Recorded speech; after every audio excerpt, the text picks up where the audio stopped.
House Intelligence Committee. Eli Stokols is White House reporter for the Los Angeles Times. Cynthia Axtee is a former federal prosecutor. Thank you all. Congressman, as a member of the committee, give us a sense, take your time, the historic nature of today's vote by the House of Representatives.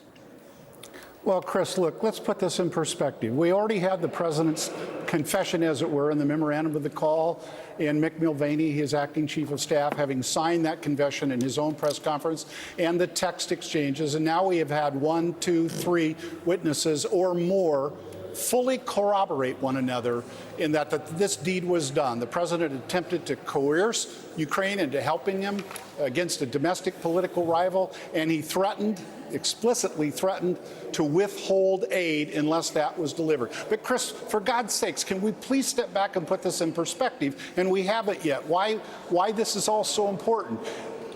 After the Cold War ended in 1994, Ukraine became, and you're hearing this correctly, the third largest possessor or landlord of nuclear bombs in the world, the third largest. And in order to keep the world safer, we had to defuse that. And the way we did that was through something called the Budapest Memorandum of Security Assurance, which in effect gave Ukraine a guarantee of the sovereignty and the fidelity of their borders in exchange for them coughing up and giving over the nuclear arms, which they did.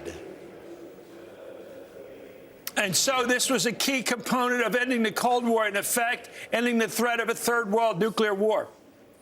Yeah, we got rid of the nukes in exchange for which Ukraine could become a sovereign nation. And now we're turning our back on them. This isn't just the fact that they are a bulwark against malign Russian intent, who is, as we speak, occupies eastern Ukraine and has aggressive tendencies and malign intent for the rest of Ukraine and Georgia and Europe. This is a nation that is struggling to stand up a vibrant democracy which upholds the rule of law and free, fair, and open elections. This is nothing less than our word and our commitment to another strategic partner and ally in the fight for democracy. Let's talk about the nature of impeachment. The resolution is now through. We're going into the final stages of public hearings and finally ending up with some articles of impeachment coming out of the House Judiciary Committee. My sense of this gets down to national security. I want you to talk about that as a member of the committee.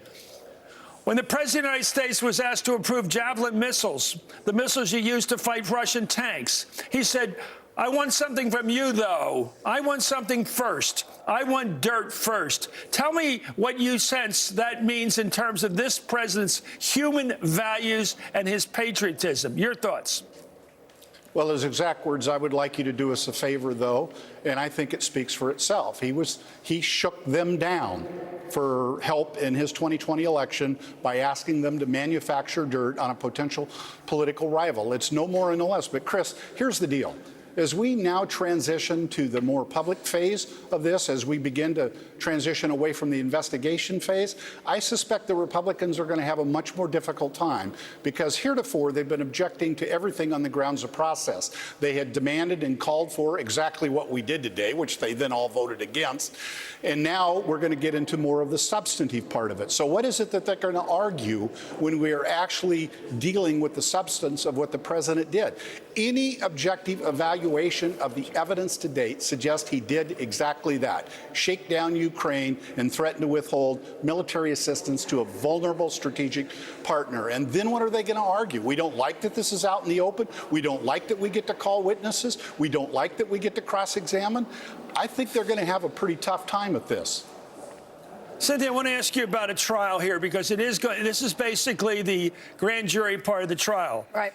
We're putting together evidence to done in the back room, like in a grand jury. We're going to have public testimony to back that up, to dramatize it for the American jury, if you will. At what point do you say diminishing returns? We've got now 3 top witnesses, all saying the same thing. There was a quid pro quo here. They saw it coming. They saw it happening. They've seen it in the rear view mirror. What point do you say to the judge or you say to yourself, we've got the case. Let's take it to the jury. Well, what you don't do is wait until you can get Bolton or wait until you're going to get these guys that are having a hearing in December. It's really time to start to think about that. After all, today was important because this Morrison guy can confirm there was this quid pro quo.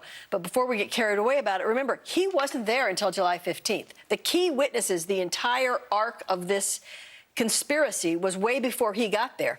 Giuliani was his mishigas to get rid of this ambassador. They had this meeting, which Sondland has been lying about. Right. And now they have all these where they have not just three, they have the transcript, they have Mulvaney, they have Giuliani's statements waving his phone around saying everything he did was for the State Department. They have Taylor, they have Vindman, and then they have all these tangential people who do other things in addition to Morrison. They have the bulk of what they need, and it's time to go forward. That's a great reporter's question to Eli. Republicans watching this have been bluffing, I think, saying once we get past arguing about procedure and all, we're going to argue about the merits of this case. Are they ready to make a case against the merits? Some are starting to. We've heard them bristle about that. The president obviously wants Republicans to stop, carping about process and start defending him on the merits. The facts of the case, as they're piling up, what we're hearing coming out of these closed-door depositions, are not favorable for the president. They're difficult to defend, and perhaps that will become even more the case once some of these people are being deposed in public and the country is hearing them. But, Republicans, they're talking to the president. The president is courting them. He's doing a lot of personal outreach. He had lunch with more Republicans today. He's trying to maintain a connection with them because he knows how much he needs them. They are looking not just at the relationship with him, but at public opinion. And so far, public opinion has moved in favor of impeachment, but it hasn't moved enough to change the calculation. You saw that vote in the House today. Not a single Republican crossed the party line and voted just in favor of the inquiry. And that tells you that this continues to be right down partisan lines. And that's where the White House wants it, because they want the country to see this as a partisan decision, not a court case, not a trial. When we're talking about court cases, and one of the things you learn as a trial lawyer is, you don't only have to have your own witnesses that are really good. This guy Taylor's obviously good. Vindman's obviously good. You also have to catch the other side in a lie, if possible. And it really helps solidify the strength of your case. And in this case, we have this guy Sondland, who's lying through his teeth. Well, this thing about I forget. Nobody how far believes can you go with that? No. He not only says I forget, he affirmatively lies and says I didn't know it was about the Bidens. When we have all these witnesses that say he was talking. I think his lawyer's being very cute here. Well, but he must have lied to his lawyer because he's a good lawyer. Yeah. Anyway, meanwhile, there's new reporting on what happened in the aftermath of Trump's July 25th conversation with President Zelensky, when the records of that call were locked down. That's the phrase, locked down. The Washington Post reports that Lieutenant Colonel Alexander Vindman testified that it was White House lawyer John Eisenberg who proposed moving a transcript of the call to a highly classified server and restricting access to it. Most astonishing is that Eisenberg took that action. It's not astonishing. It makes perfect sense to me. After Vindman told him that what the president did was wrong. So looks like they have consciousness of guilt here. In other words, Vindman's testimony suggested Eisenberg suppressed the records of the call once he learned it would be problematic for the president. Congressman Denny Heck, thank you, sir. What do you make? Can you now analyze this sequence of events? Vindman goes and tells Eisenberg, the lawyer for the NSC, you got a problem with this semi-transcript, this phone record. And he says, OK, I'm going to bury it. Not bring it out to the public. I'm going to hide it for history. Completely outside of protocol and tradition and practices. It's a very hard thing to defend. But I want to go back to the comment about Ambassador Sondland's veracity with respect to some of his utterance. Frankly, if he were to call me up, I would say to him, Mr. Ambassador, I think really that you ought to prepare an amendment to your testimony before the committee for your own sake, frankly, in light of the number of people that have come before and offered contradictory points of view. But also, I would also suggest to him that he better get prepared to be thrown under the bus, because the truth of the matter is, throughout his entire career, long before he was president, President Trump had a history of using, abusing, and disposing of his subcontractors, by the way, and dumping them and getting rid of them and not paying them and ending up in court more than just about any other human being in New York. And that's saying quite a lot. And the fact of the matter is, you're going to know they're going to need to get rid of him over this. And frankly, I predict that activity will start pretty soon. They're going to throw him under the bus, Chris.